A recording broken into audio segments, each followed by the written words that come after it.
And before we continue today's session, it is so important that we do an acknowledgement of traditional lands. Royal Roads University acknowledges that the campus is located on the traditional lands of the Chaseten, Esquimalt, and Lekwungen Songhees ancestors and families. It is with gratitude that we now learn and work here for the past, present, and the future of Indigenous and non-Indigenous students, faculty, and staff come together. Welcome. So just to make sure everybody's in the right room, today's session is on the MA in Professional Communication, as well as the GC in Professional Communication Management. So give me a thumbs up if you're in the right room. And with me here today, I have Dr. Chaseten Remillard, who is the Associate Professor and Head of the MA and on-campus BA in Professional Communication. Welcome, Chase. And my name is Angus, and I'm an Education Specialist. Behind the scenes, we also have Christy, who is here to support with anything tech related. So if you have any tech support that you need, you can always send her a direct message. And we also have our helpful and knowledgeable enrollment team as well. So they're going to be monitoring the chat and answering questions there as they come up. So today's agenda, get to know one another, and that's what we're doing right now, finding where in the world we're all joining from, and of course, what the weather's like. And we're also going to do a brief overview of the Royal Roads University experience, program information, the application process, and questions throughout. So if you're anything like me, if a question comes up, almost have to write it down right away before you forget. So you're welcome to pop that in the chat. We'll keep track of them, and then we'll ask them at the end during our question and answer. Our location. So we're located in Victoria, Canada. Give me a thumbs up, actually, if you've been here before, and give me a party emoji if you haven't visited Victoria yet, but you'd really like to. Okay, I see a few people have been here before, or maybe you live here. So Victoria, we are on Vancouver Island, which is just off the coast of British Columbia. The nearest large cities are Vancouver, which is in Canada, and Seattle, which is in the United States. Our top three industries in Victoria are advanced technology, tourism and hospitality, and education, and we're in a really mild climate. You can go for a hike or walk or bike ride almost any time of the year here. It's really, really mild and beautiful, and there's so much to do, from restaurants to events to lots of activities. So here are some images of our space. If you look at the top left corner, that is Hatley Castle. So you might actually recognize Hatley Castle from movies such as X-Men or Deadpool. And actually give me a thumbs up if you've seen those movies. And on the right top image is our Japanese bridge in the Japanese gardens. And this is a beautiful garden with tons of different species and plants, and you can wander around it. We have a rose garden there as well, and this is on campus. In addition, on the bottom left is the Esquimalt Lagoon, and you can see this from Hatley Castle and see this beautiful lagoon from campus. And then on the bottom right is an image depict that we have been teaching and learning online for over 25 years here at Royal Roads University.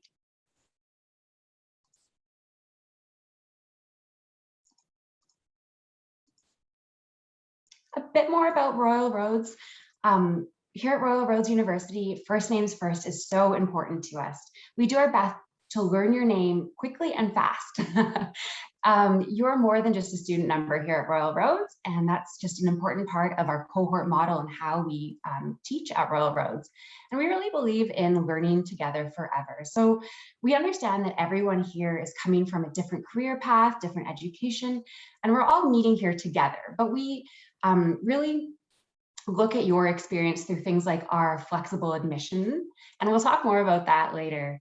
And this idea of the real world classroom, there's no division of theory and practice here at Royal Roads.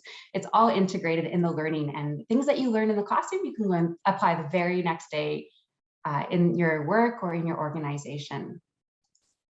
And we're also an Ashoka U Changemaker campus. And now I'm so pleased to welcome up Dr. Chaseten Remillard, who is going to speak more about our program structure. Thanks, Mara. That's a nice introduction to the space and to the sort of philosophy of Royal Roads in general. And Yeah, my role is program head. I have my PhD in communication studies from University of Calgary, and I've been a prof here at Royal Roads for over 7 years now, and I've been program head for about a year now of the MA program, and about 4 years or longer maybe for the BA.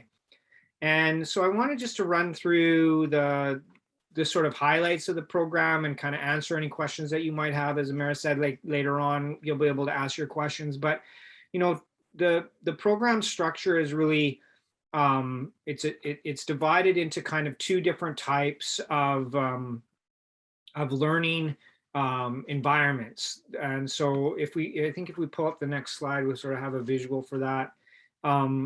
So you'll see that it's a 2-year program, and there's what we're calling intensive times, and then there's distance. And so in the intensive, that's when you're going to come to campus. So we're really happy because going forward, the plan is, everything can change, but the plan is that we're back on campus, and which means that for the intake in May, and we have 2 intakes a year, May and September. So the intake in May is that we'll be back on campus for the intensive. So that's a 2-week period where you'll be in contact with like your profs in the actual campus and in classroom with your cohort, and you'll be doing 3 courses at that time. So that's why we call it intensive, because it's a higher level of commitment than you'll have in the distance portions of the program. And so the intensive, you have 2 weeks on campus. You'll have about 2 or 3 weeks before you get to campus where you'll be working and learning online. You'll have 2 weeks on campus, and then you'll have about 4 weeks afterwards where you're also working and learning online. And then after that intensive, you go into distance 1 and distance 2, where you have a series of courses that you're taking one at a time. So you start off with kind of like a boot camp, if you like, and then you go into the actual distance learning where you're at home, and therefore you can continue to work and so on in distance in 1 and 2. And then in year 2, we start year 2 with the second intensive. So you're back on campus again. Again, you're taking 3 courses. You might, depending on, we'll talk a little bit about the pathways in a second, but typically you take sort of a couple of electives in that time, and then you go to distance 3. And so everyone is in the same, like exact same program for the first year. Like everyone is in the same, taking all the same classes. At the start of the second year, things sort of change depending on which, as we call it, pathway you're going to take, and that's the next slide there. So there's different pathways that you can take to complete your MA. So there's the thesis option, and the thesis option basically means that you're taking 24 course-based credits. So what that means is that you're, out of the 36 credits that you need to complete your degree, 24 of those credits are coming from courses, and then 12 credits are coming from your thesis.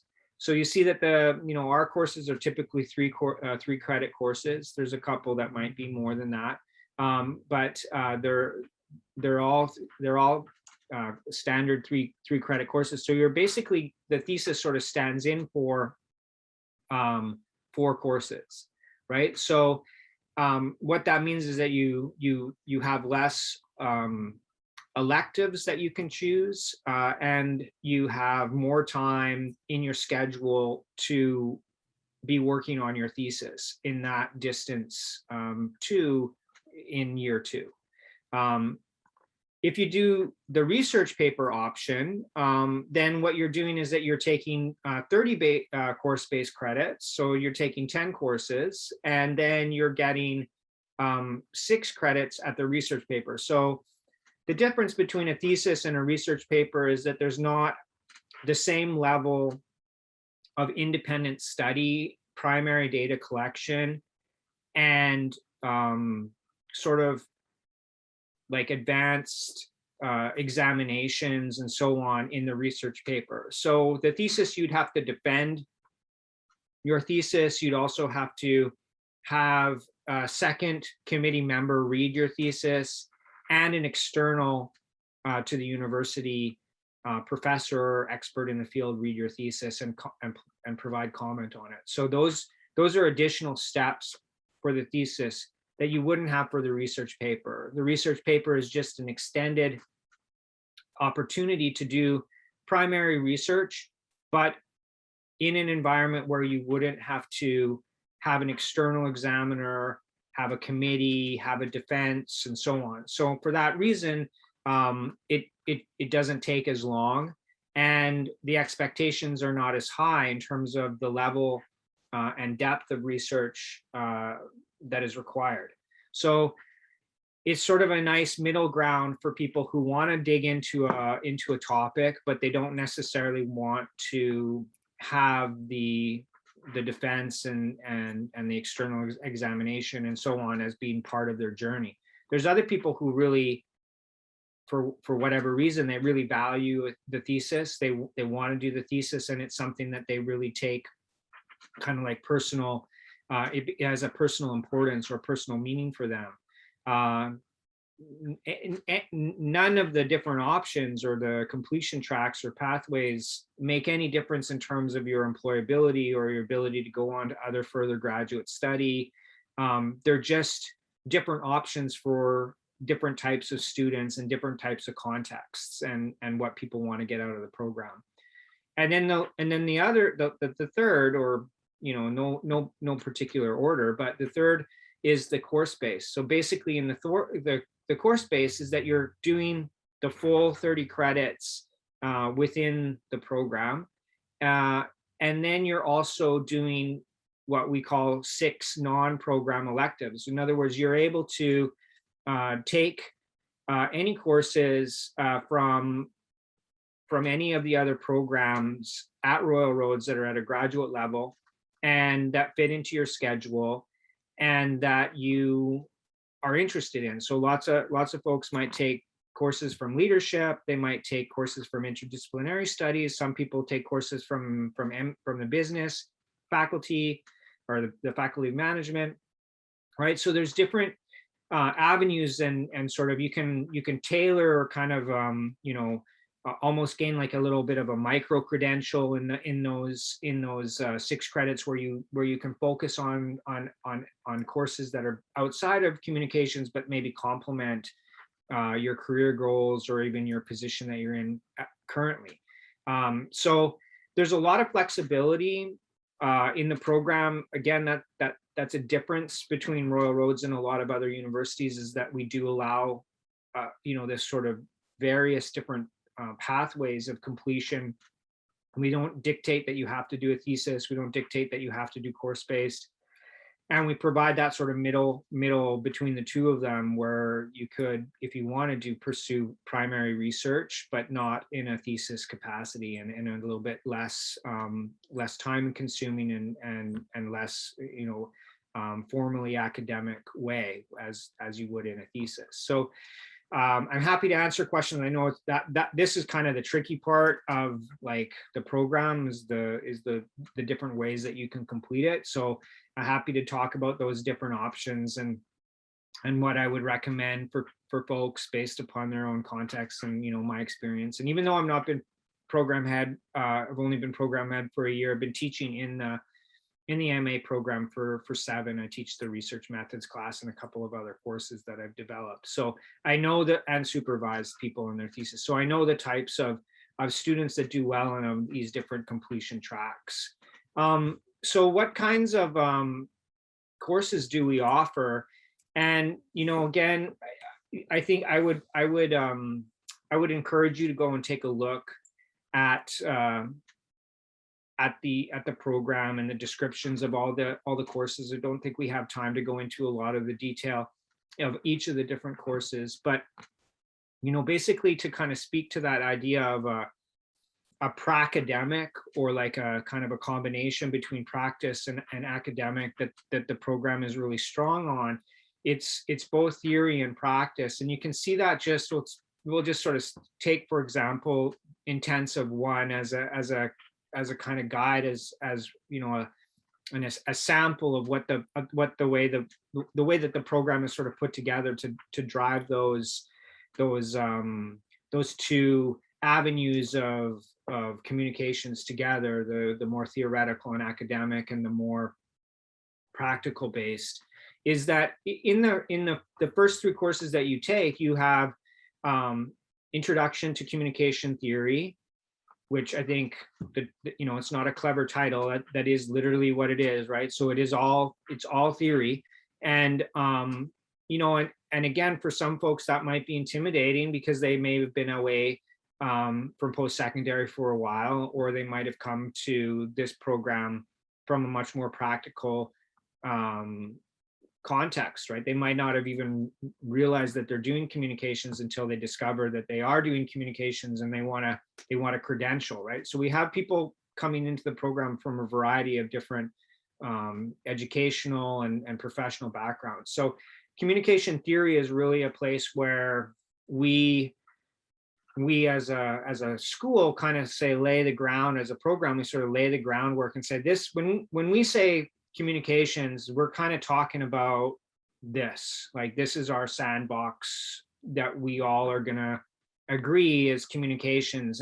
And so it's a pretty big space, you know. It goes from you know, social, psychological understandings of what communications is, linguistics, cultural, you know, political, economic understandings of how communications fits in, professional communications, you know, marketing, public relation, like, so it's a spectrum of you know, it's really a field of study, and it borrows from anthropology, cultural studies, you know, visual communication, you know, all kinds of different types of backgrounds in sociology. And so it gives you a good grounding on what communications is as an area of academic pursuit. Then we also, at the same time, because remember, this is the intensive, so at the same time as you're learning that, you're also learning about research process and methods in communication. And so that course is really designed to say, you know, if you're familiar with like the RACE or the race theory, right, where you're, the first step in that in professional communications is always like research, right? So you know, from a professional point of view, market research, audience research is a really important place, and organizational research is a really important place to begin understanding how to strategically develop, you know, communication plans, communication strategies. So part of that course is about, you know, what does research mean within the professional contexts that a lot of us find ourselves working, or that we want to work in the spaces that we want to work in after the degree. But it's also in that course that we talk about, like, what's the sort of use of research from an academic point of view, and what do we mean by research in the academic side of things. And so in a way, it's a kind of compare and contrast between the ways in which that word research is understood by more academic minded sort of projects, compared to what we mean by research when we talk about, you know, market research or audience research that's being used for professional purposes or political purposes, right? So that dialogue sort of begins that bridge between the academic pursuit or the academic study of communications on the one hand, and the application of that in real world problems. And research is really about understanding and making use of data for distinct purposes, either to advance understanding and knowledge around what communication is and how it works, or, you know, to make a better mousetrap, or to you know, to be more effective, or to achieve more organizational goals through communication tactics, right? So research kind of bridges that. And then on the other side of this sort of spectrum, if you like, is the communication and culture in organizations, where we run a case challenge. So we actually recruit clients that have a communications challenge that they want addressed. Could be, for example, in the past, we've had like Rugby Canada, you know, they were interested in discussing, like, it was right around when there was a lot of news coverage around concussions, and it was sort of at that time when concussions were becoming really an important talking point about around for both amateur and professional sports. You know, it still is, but there was a sort of peak in interest and coverage a couple of years ago, and Rugby Canada came as their case challenge and said, look, like, we're an organization that obviously, you know, endorses, supports a sport that puts people in a situation in which they could be concussed. And so how do we as an organization deal with that from a communications point of view, not, you know, not from a policy point of view or any of that, but how do we actually create literacy and understanding of what we're doing to try to mitigate those risks, and what exactly those risks are, and so on and so forth. So that's the challenge that they brought. And we've had, you know, obviously that's just one organization. We have had local banks, we've had other NGOs, we have a variety of different folks, government organizations that come to us. And so in that course challenge, you work as a team, you work as a cohort, and you try to bring, right, the part of the project is to bring the theory that you've learned and to bring the research methods that you've learned to bear upon the problem that's at hand, the challenges that is at its hand. And that when you present your findings to the client, you might silence to a certain extent the theory and the academic portion of that, because it becomes jargonistic, but you're using it to justify and to create a more nuanced and more socially scientifically based, a more conscious and purposeful strategy for that organization to overcome that challenge. And that's exactly the intent of the program, is to provide you with that knowledge of strategy and theory that then can inform your practice in a much more effective and powerful way. And so you'll see, as you go through all of the courses, you'll see kind of play to that spectrum where they're either sort of bridging courses between theory and practice, they're more practical in their application, or they may be more academic, but that is sort of the, you know, that is sort of the palette by which we, you know, we're creating this you know, this painting or this mosaic of the program, is to try to give you all three of those sequentially, simultaneously, retrospectively, as you go through the program, right? And so I would encourage you to look with that kind of understanding when you look at the courses. And then just briefly, we'll take a little bit of a look at what we call like in-program electives. So we do offer, even within, so we have the core courses, and then in the next slide we have what we're calling is program-based electives. So not all of these courses are being offered every year, and we actually sort of shop it out democratically to the students in the cohort and say, okay, which of these do you think would be most useful for you? And then we provide them.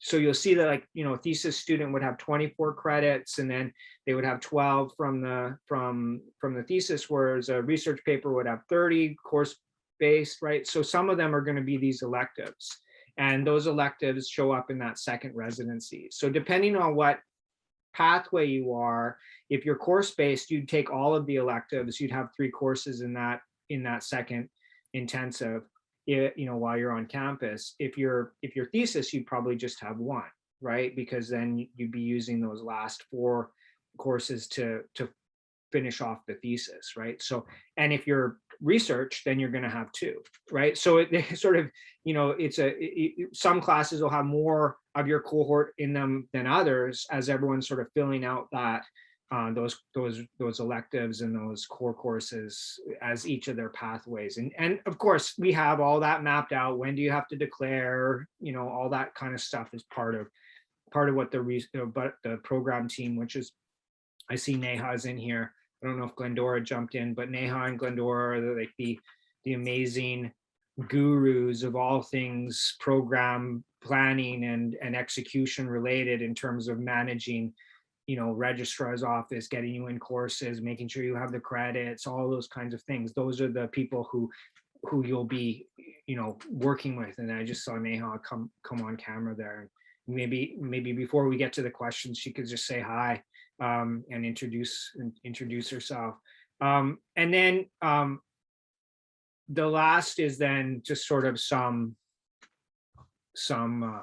examples of the types of courses that people take that are outside of our program. So then the next slide is the non-program based electives, which again, this is just a sampling, but these are kind of things that people, conflict analysis, environmental education, organizational design, strategic. So these are coming from different schools and different graduate programs at Royal Roads that again would be open to you, provisional that they fit within your timetable, that they are offered at that year, and so on, right? And we don't know what that would look like. That's your own personal journey. And then I guess I'll finish just talking a little bit about sort of where people go, and then I'll talk briefly about the grad cert. But after graduating, well, I think this should be like this. Maybe the title of this slide should be sort of like intake and output, right? Because we get people from government, we get people from private sector, we get people from consultancies who are entrepreneurs, we get people who have come directly from undergrads, we get people who are creative, they work in the creative industries, we get people from NGOs, we get people who work in the digital space, we get people from publishing and journalism into the program.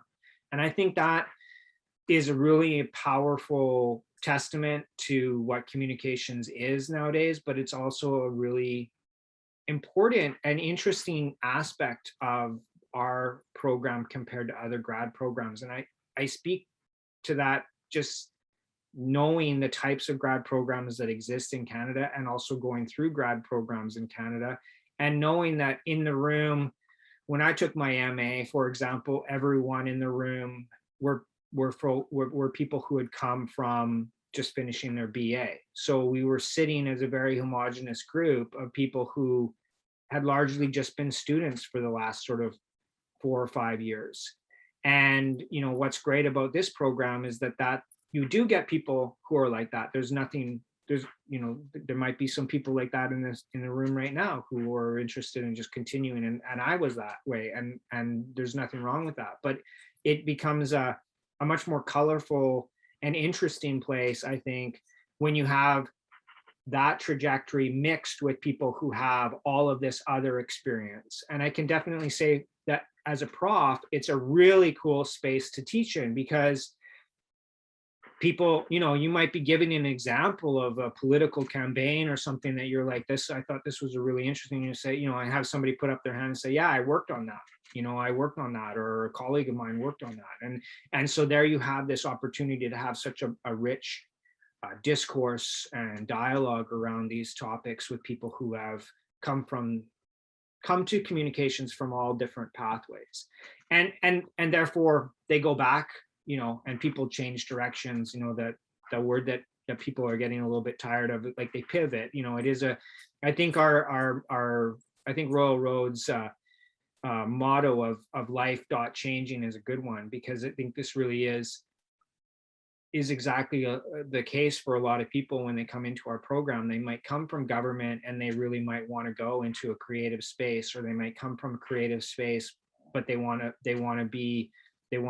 move into the private sector, or they want to have a pension or something, and they want to go into government, right? So these are avenues that allow people to come into the program from different places and go out from the program into all kinds of really interesting places. And I think that also is a really important thing to have from the point of view of a cohort, is that you then have all of these great contacts, these great this great network of people who've kind of survived the same experience as you, and you have a common language with, and that opens up doors for business opportunities, personal opportunities, and so on after the program. And we hear that all the time. from our grads, that the cohort is more than just people who you do the program with. They become people who you know and are friends with and colleagues with for many years afterwards. So so that's sort of the MA in a nutshell. And then to speak briefly about the grad cert, and how the grad cert fits into that, because there might be folks who are thinking about the graduate certificate. So the grad cert is, a mechanism by which you get to experience the program as it actually is, which again is a really unique attribute of this opportunity, is that it's not that we're offering the grad cert as a sort of watered down version or as a sort of sample version of what the MA is. It's that you're actually taking MA programming with the MA students. So you're in the prof in the room, literally, unless they go and look at your bio that you've set up, internally, they have no idea whether or not you're part of the program or you're just there for that course. And unless they've taught you previously in the course and they know that you're part of the program, but otherwise you're just like everyone else in the room, and you're doing exactly the same work, which I think is a really good way of understanding whether or not you're ready for grad school, if it's sort of that you're trying it on, but also a really good value for your money, because you're actually getting these credits, and they don't go away. You can use these credits for other institutions if you want, but you definitely can use them very easily for ours, and you can scaffold or bridge right into the MA all of these credits. So by taking the grad cert and then coming into the MA, you actually have kind of banked 9 credits out of those 36 that you need to complete. And so it's a really good way of perhaps getting some funding if you're in-house and your organization's willing to kind of pay for it. It's also a really good way to ease into it and to know whether or not you're ready for that commitment at a deeper level if you're joining the MA program. And it's also really a great way to get some solid understanding of what we've identified as sort of the key areas of strategic communications in the digital age, and that's these 3 courses, which is strategic communication, which I think is a kind of foundation of any kind of practice, conflict analysis and management, because so much of communications now, especially in the age of social media, is about resolution, identifying and managing crisis and conflict. And then the third one, which sort of complements both of those, which is strategic digital communication, and looking at the ways in which digital technologies and platforms have changed kind of classic understandings of communication practice and what's on the horizon, and so on and so forth. So these are really solid, much more practice-based courses that really will yield, as I mentioned earlier, yield almost immediate results. Finish the course, put it into practice the next day. And so I will be quiet now, and I'll turn it back over to Mara, who will lead you through the application process. And of course, I'll stick around to answer questions as we get to the end of it. Thank you so much, Chase. Did you want to speak a bit more about the bridging, or I think you covered that off pretty well. I think, yeah, I covered it. I just want to emphasize that all 9 of those credits go directly, right? So, you're not just taking them for the sake of taking them. You're taking them, and they're going to be yours to apply to a degree if you so choose to pursue it. So. Wonderful, thank you. So now we're at the point, it's how to apply. And I should mention here, Neha, did you want to say hi to everybody? Because I know we mentioned earlier and you turned your camera on, and it would be great for you to just say hello to the room. Well, hi everyone. My name is Neha Sharma, and I'm the program associate for both the programs we just discussed today. And both the programs, I deal a lot with students. I'm the main contact, and I can tell you that it's an amazing program, and people really do come together from various fields. They come from various professions. They go on to different professions, and I have seen some really great networking going on, and programs such as OCC, where you get to go and actually present a life case by studying those companies, their challenges, and then presenting a solution. It really goes a long way in how you then keep the cohorts learning and really the life together. It's a really great programs, both of them. And as Chase said that as Chase said, for people who are not very certain as to how to go about it, or are not too sure whether or not they're up for a master's degree course, the graduate certificate is a very good way of really getting to know, testing the waters, and then you can easily make the transition from the graduate certificate into the MAPC program. Thank you so much. And I'm smiling because I actually am joining the graduate certificate starting in October. So I'm going to be a student as well as working at Royal Roads. So, and very much the same kind of reasons of I wanted to test it out. I'm pretty sure I'm going to end up doing the master's, but I just wanted to start with the grad cert. So yeah, We have I a high percentage of conversions.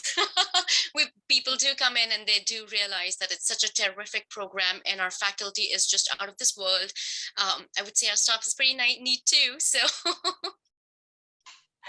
Wonderful. So now we'll jump into kind of how to apply and what's required in your application. So for the standard admission for this program, we do require a completion of a 4-year or comparable undergraduate degree in a relevant field from a recognized post-secondary institution, and as well evidence of having sufficient knowledge and skills and ability to complete academic course of study at a master's level. As we mentioned earlier, you're working with and you're learning with master's students in that program. And normally at least 2 years of work or volunteer experience, preferably in a leadership capacity. So this is for standard admission. As mentioned earlier, we have a flexible admission because we do understand people are joining us from all different paths and career experience. So here's our flexible admission.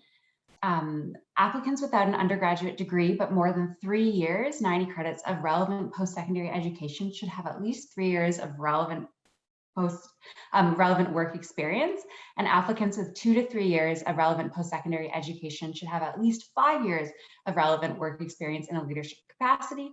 Applicants with less than 2 years of relevant post-secondary education should have at least 10 years of high-level professional communication experience in a leadership capacity. And so maybe that's really helpful, because I know these are a lot of words and a lot of things I'm listing. It's all on our website. So at the end of the day, refer to our website.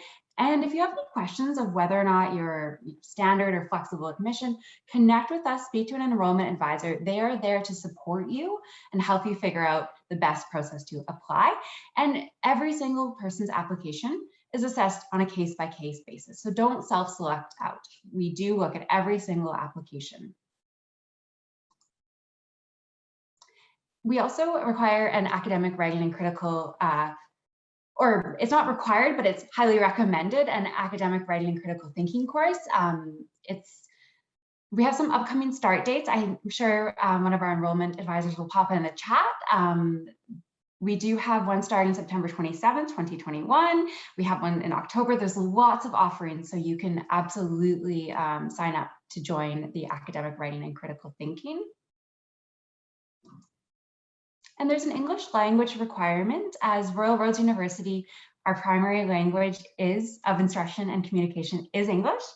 And if your primary language is not English, you must meet our English language requirements through one of 3 ways. And we have all these details on the website. But one of the ways is holding a recognized credential from an English-speaking country, submitting official language proficiency test score, or completing one of our Global Learning and Language Center programs. I noticed that I listed them all as 111. It's probably because they're all equal options that you can go forward with.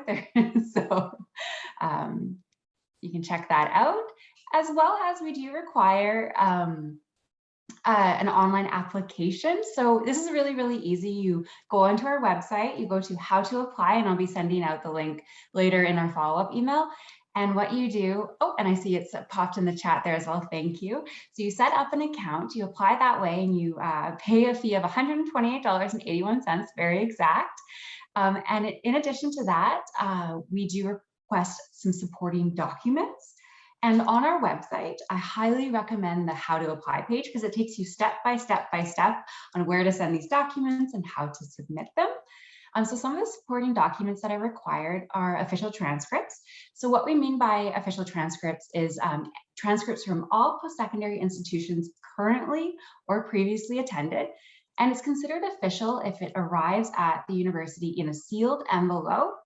And because of the COVID times that we're in right now, we're also accepting transcripts emailed to us as well.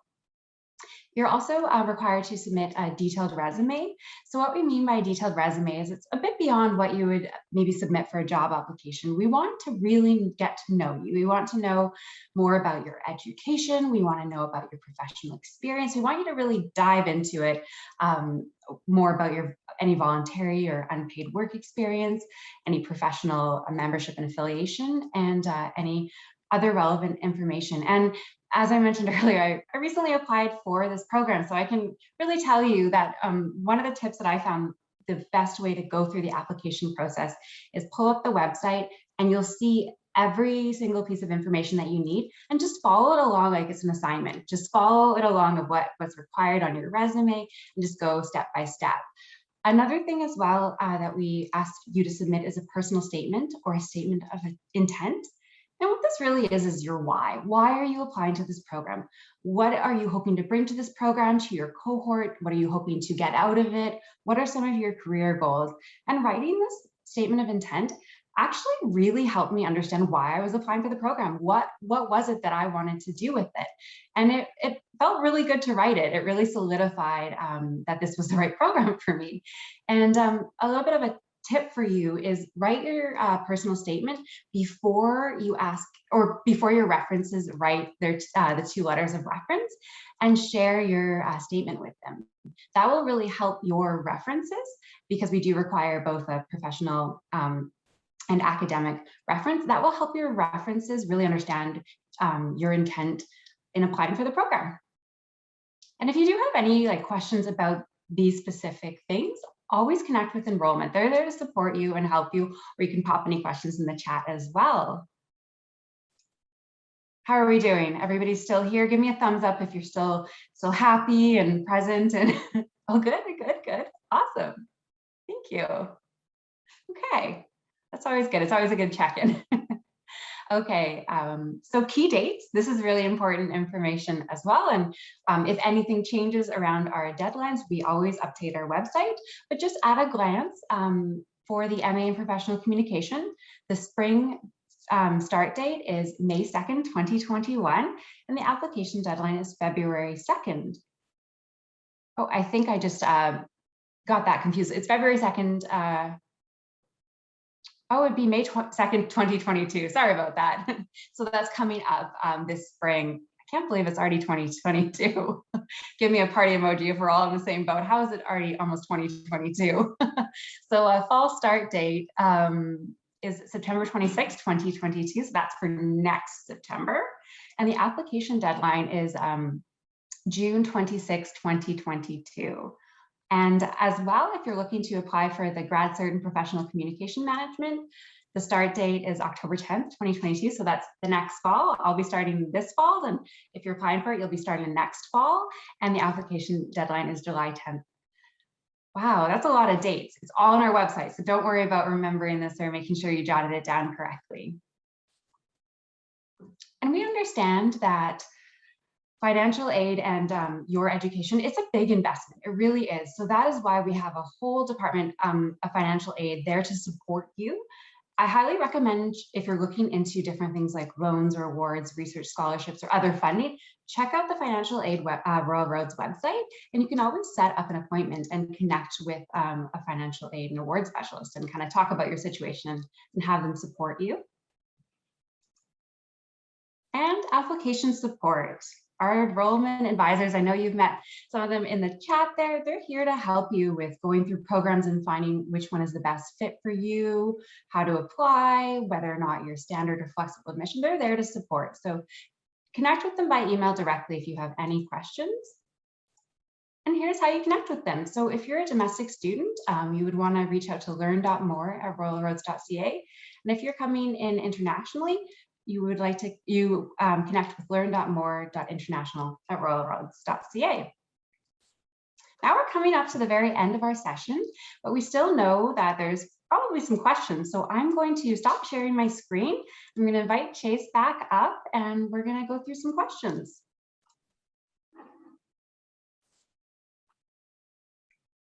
Actually, I'll start you off while I look through the chat to see just different questions. I know a question that we get quite a bit is, can you work full-time while you're in the program?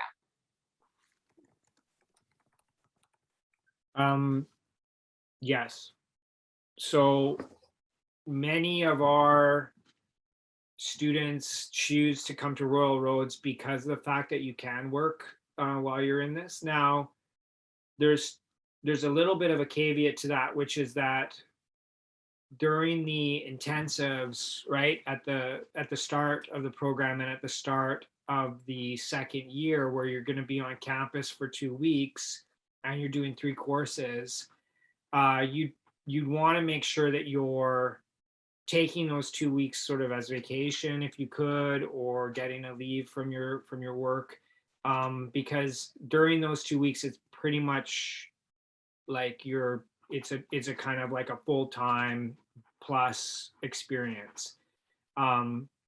So that would be the time where you would need to take a break, not only just from work, but also from probably like family events and parenting and so on, as much as possible, because it's just you're going to be on campus, and it's a lot of fun, but you can't really do much other than be there. But yeah, most of our students are working full-time when they do the program. Thank you. So we have another question, and the question is, how many people are accepted into the program? And before we get that way, to that question, I heard somebody unmute. I did, Imara, thank you.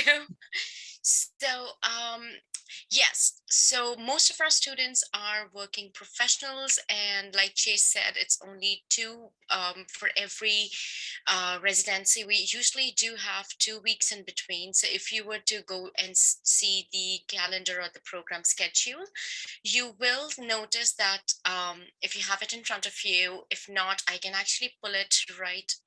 Can I share the screen, Imara?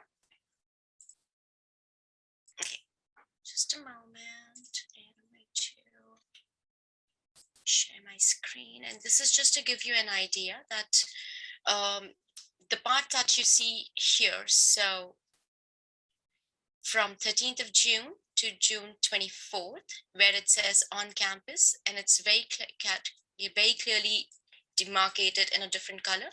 These 2 weeks, and it's the same week for all 3 courses, so it's only the week 2 weeks from 13th to the 24th in month of June, where these 2 weeks, because you see there are 3 programs, there are 3 courses that will run simultaneously. 2 weeks we highly recommend all our students to take off from their work, because you will have about almost 4 different slots for 90 minutes each. This will include your daily lectures. It will also include your guest lectures. It will include your teamwork. It will include your individual assignments. So it does tend to get extremely intensive. Like Chase said, it's called an intensive period. So that's the only time when we highly recommend students to take off from their work and really just concentrate on their studies. Mm-hmm. That's it. Thank you for adding that and that context. So jumping on to the next question, how many people are accepted into the program? I would say, I think our maximum is somewhere in the mid 40s, but there's very rarely do we get sort of that number of people in the classroom. Typically our classroom is about 30 people. And I think, it fluctuates around there, but it's about 30. And I think that's about that's kind of the sweet spot, because if you have less than that, there's a lot of attention on you, which is not bad, but that means that there's a higher level of expectation to participate, right? So you can't have really an off day. So, and more than that, you just there's just too many people. So that sort of 30 mark is good, because the cohort has enough people in the room to kind of fluctuate. Some people are super busy and they're not really into it that week, but other people kind of pick up the slack. So it always keeps a really nice, a nice sort of level of participation and engagement around that number. Great, thank you. And another question that we get a lot as well is, what is the difference between the Bachelor of Professional Communication and the Masters of Professional Communication program? I know that we have some people in the room who may have attended last week's session as well. So just kind of in a nutshell, if that's possible, kind of what's the difference between the two programs beyond one being undergraduate and one being graduate? I mean, I think that the big difference between undergraduate and graduate degrees in general is that as an undergraduate, you're really getting a orientation to an area of study, and you're learning some important skills. Like in a professional program, you're learning some important skills. At the master's level again, I think it's not a clever title. I mean, you're gaining a mastery of those. You're really deepening an expertise. And the other big difference is that at a master's level, you're doing primary research. You're working a lot more heavily with a higher level of academic material. The level of responsibility that you have and carry, for example, at the organizational case challenge, is higher. You're not. You're almost at a peer level with your professors. It's much more of a collegial kind of experience, and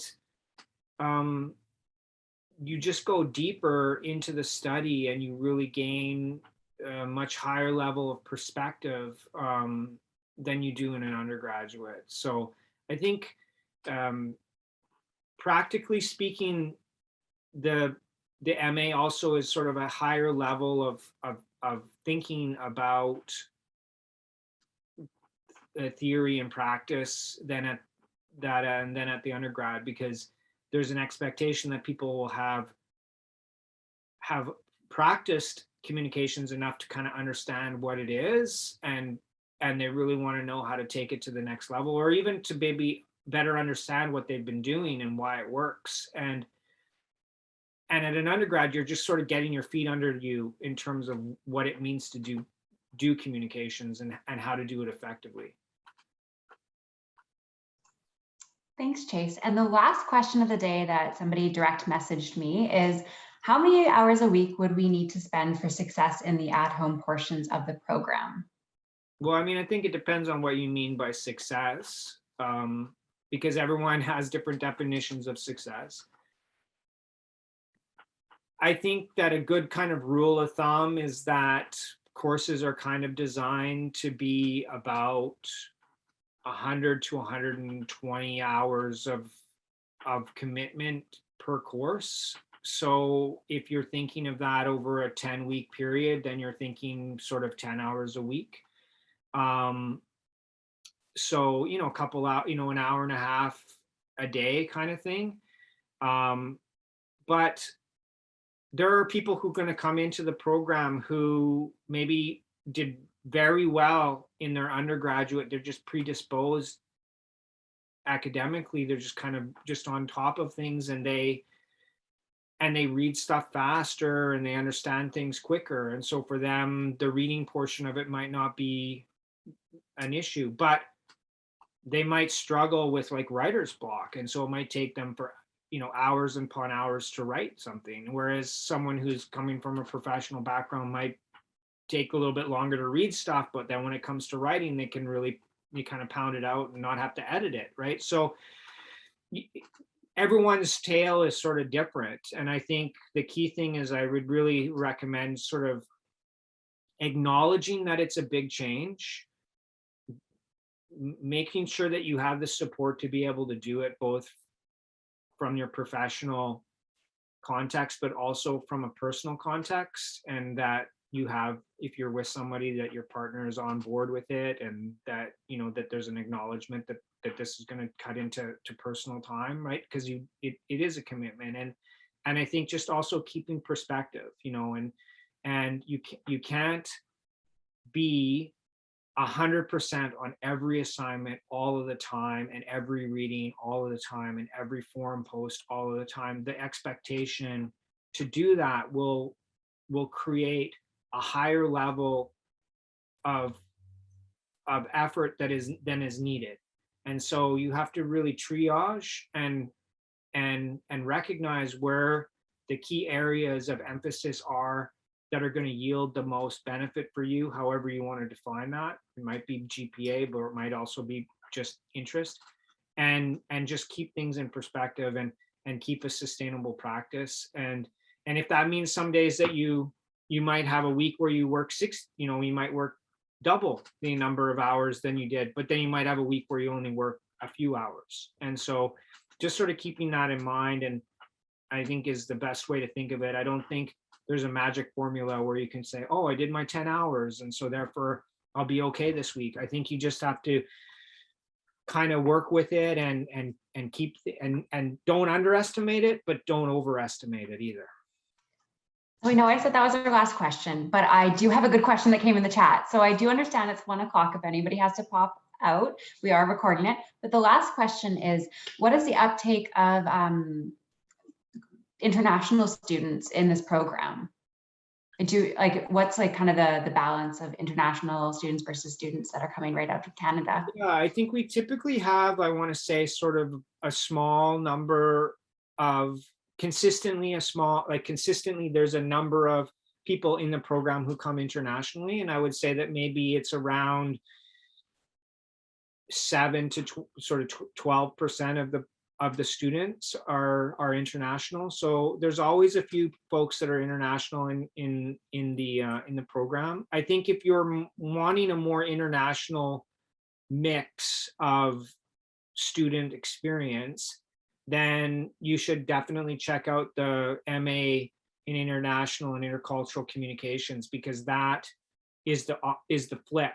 If our program is sort of 85% domestic student from Canada, that program is typically sort of 85% international students, right? So if you're really interested in international and intercultural communications, and that's sort of where you want to see yourself in the future, and you want to have those networks that are all around the world, then I would say the MAic, and we use these acronyms all the time, but like I said, it's the Master of Arts in Intercultural and International Communications. That would be a program to check out, and it's also a fantastic program and super interesting. So thank you. Thank you, Chase. Thank you, Neha. Thank you to everyone behind the scenes for supporting the session. Christy, Christine, really appreciate everyone who attended today. We'll be sharing out the recording later today. And if you have any questions, do not hesitate to reach out to us. We're here to support you.